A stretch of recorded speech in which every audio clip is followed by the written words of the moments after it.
Next topic क्या है हमारा, नोमेनक्लेचर ऑफ कार्बन कंपाउंड्स। अभी तक हमने क्या पढ़े, कितने टाइप के फंक्शनल ग्रुप्स थे।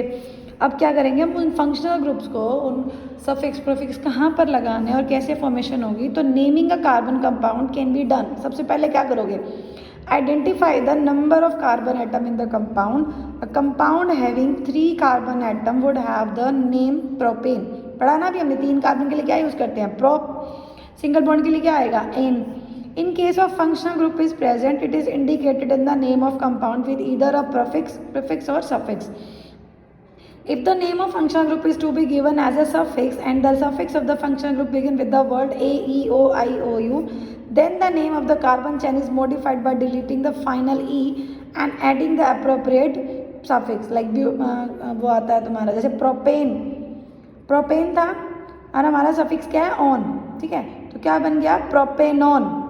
If the carbon atom is unsaturated, then the final N in the name of the carbon chain is substituted by ene or ine.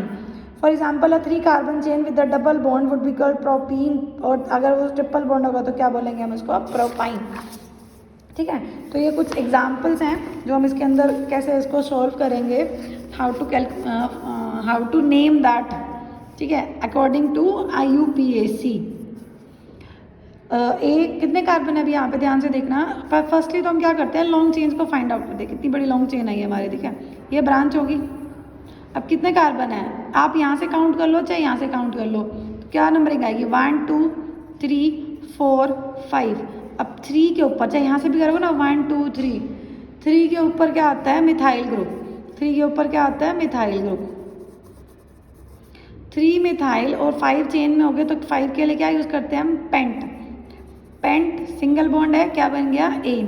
3 methyl pentane. Same है। अब नेक्स्ट देखो, 1 2 3 4 5 6 कार्बन है।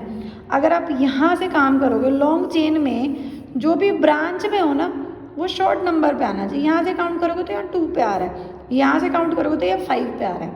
तो हम यहाँ से ईजी है, दिख रहा है, यहाँ से काउंट करेंगे 1 2 3 4 5 6, ठीक है। तो क्या है ये हमारे पास, OH। OH का क्या लगता है, अल्कोहल है। अल्कोहल का सफिक्स नहीं लगता, सफिक्स लगता है ना, प्रीफिक्स नहीं लगता। तो 6 कार्बन के लिए क्या लगते हैं हम, हेक्स, एन।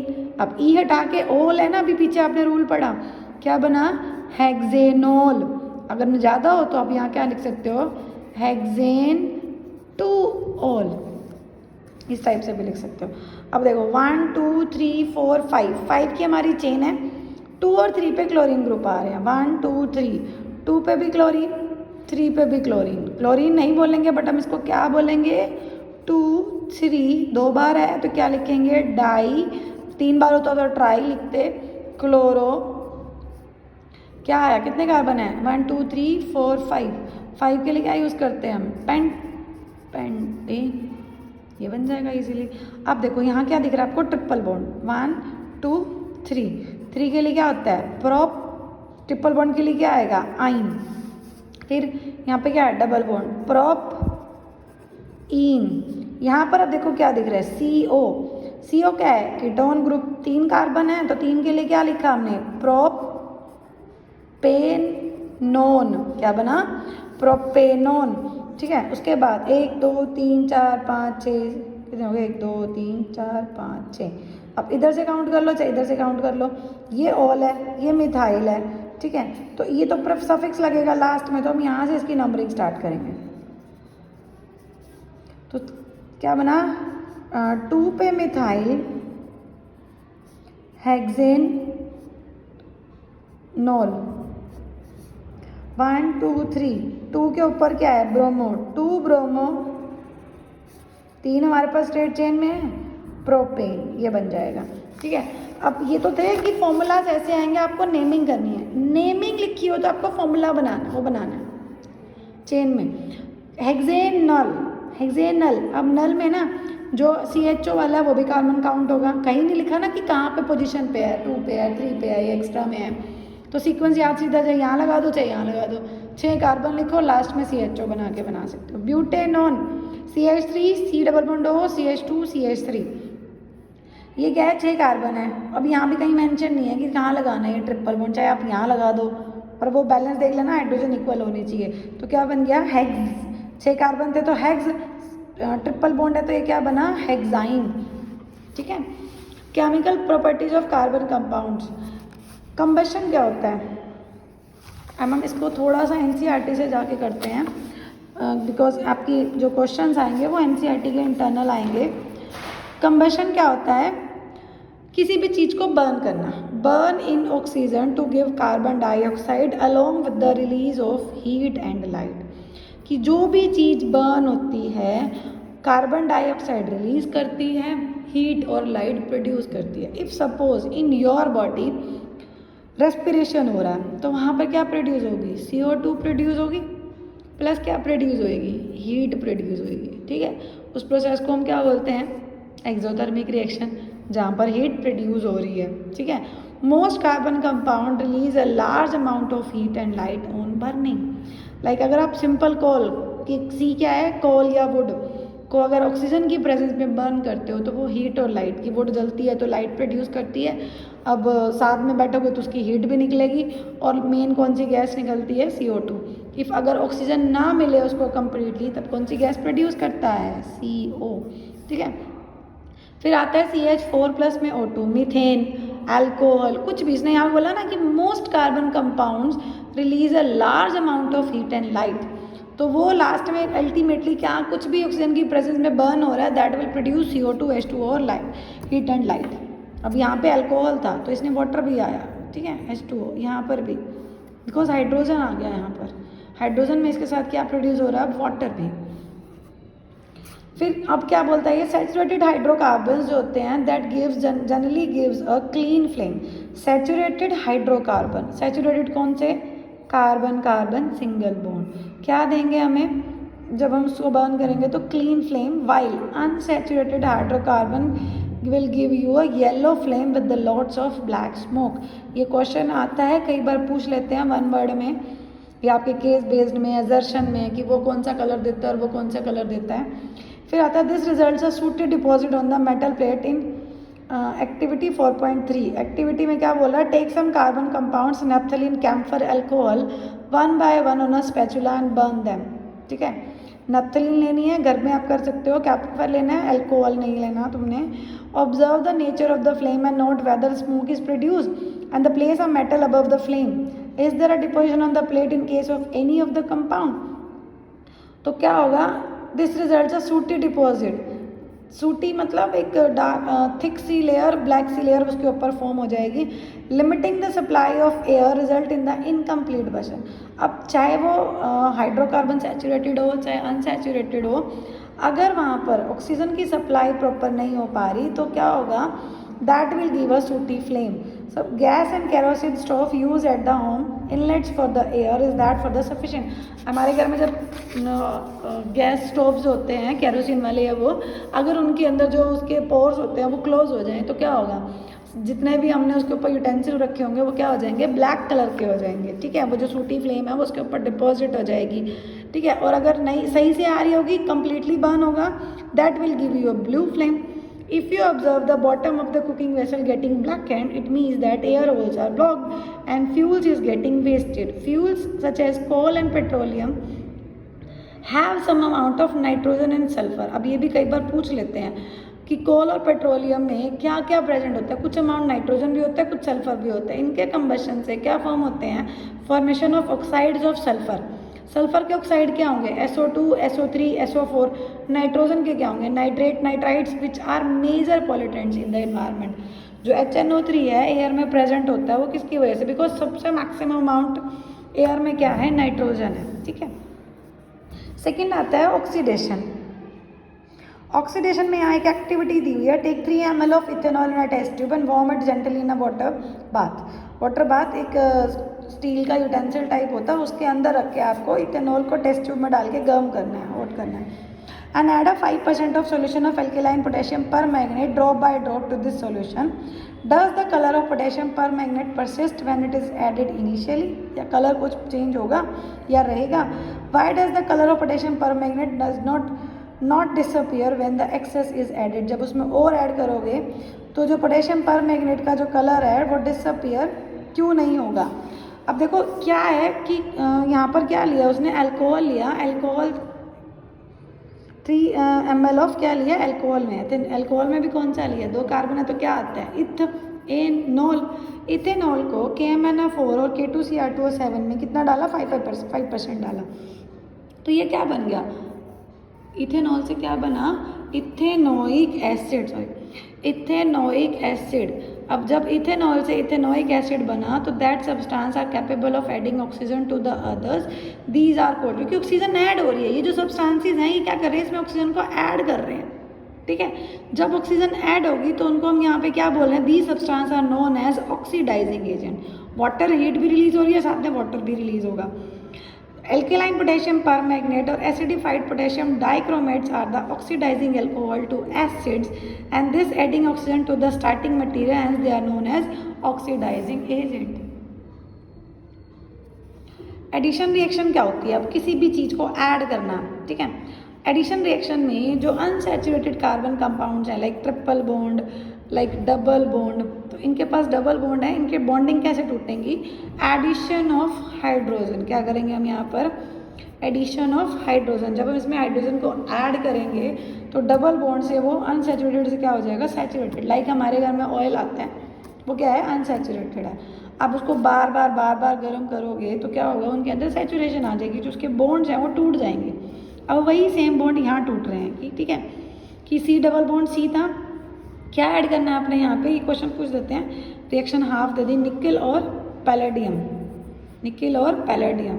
जब हम इसको इसमें ऐड करेंगे तो ये क्या बनाएगा, अनसैचुरेटेड से किस में कन्वर्ट हो गया, saturated. You can add triple bond भी, कि ट्रिपल बॉन्ड से पहले डबल बॉन्ड बनेगा, फिर सिंगल बॉन्ड बनेगा। तो यहाँ पे लिखा है कि इसने some vegetables oils are healthy, animal fat generally contain saturated fatty acids which are said to be harmful for health. Oil containing unsaturated fatty acid should be chosen for cooking. फिर आता है substitution reaction.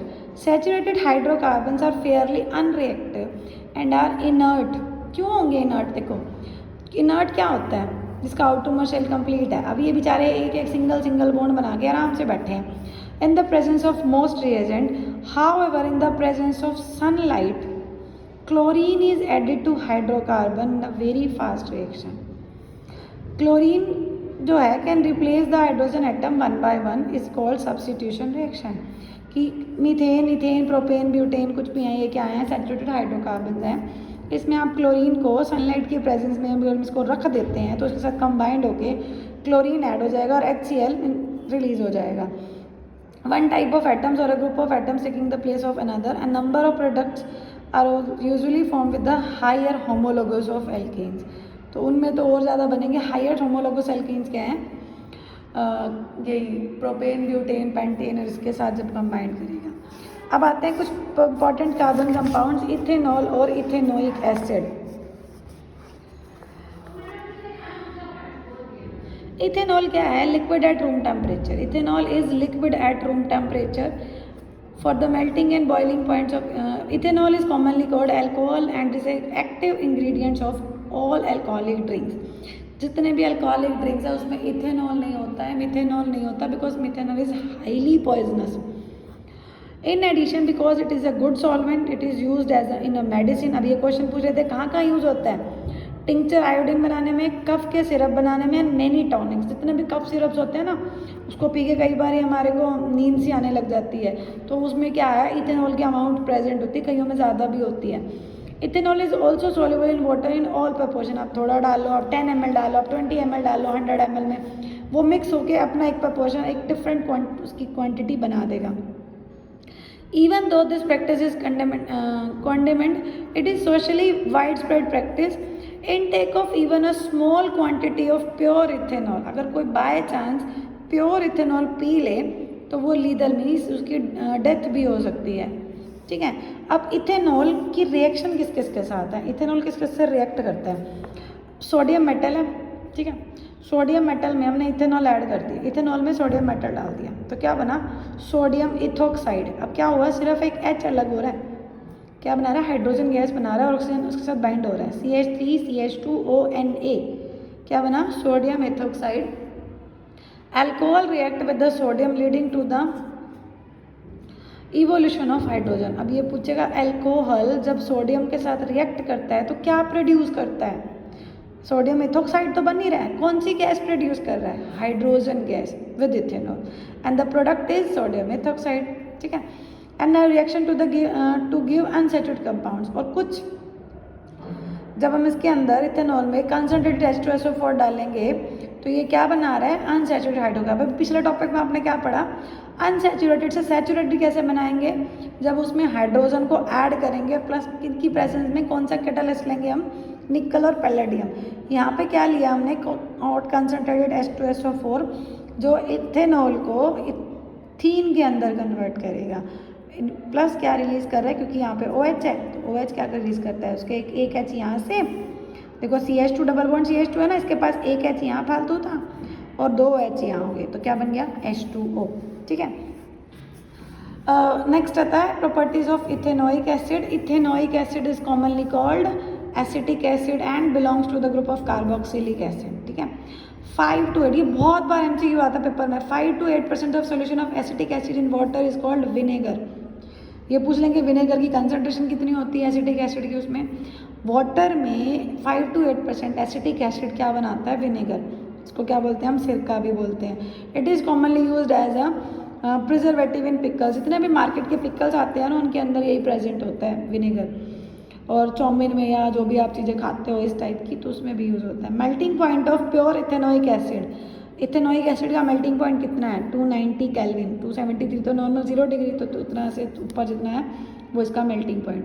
Often freeze during, hence it often freeze during winter in a cold climates. This gave rise to a name as glacial acetic acid. तो glacial acetic acid जब हम उसको freeze कर देते हैं तो उसको बोलते हैं group of organic compounds called carboxylic acid. And इस क्या है? एसिड है, बिकॉज दैट हैव, अगर हम लास्ट पढ़े तो CH3COOH, तो H पॉजिटिव आयन रिलीज करता है, तो उसको हम क्या बोलते हैं? एसिडिक नेचर, बड़े वीक एसिड होते हैं। Unlike mineral acid HCl, which are completely ionized, carboxylic acids are weak acid. किससे कंबाइंड होंगे? इथेनोइक एसिड जो है वो इथेनॉल के साथ कंबाइंड होके क्या बनाता है? एस्टर। एस्टर क्या होते हैं? जिसके अगर इसका कॉमन नेम पढ़ो तो RCOOR, RC double bond OOR। ठीक है, CH3CO, एक यहाँ पर O और भी आएगा।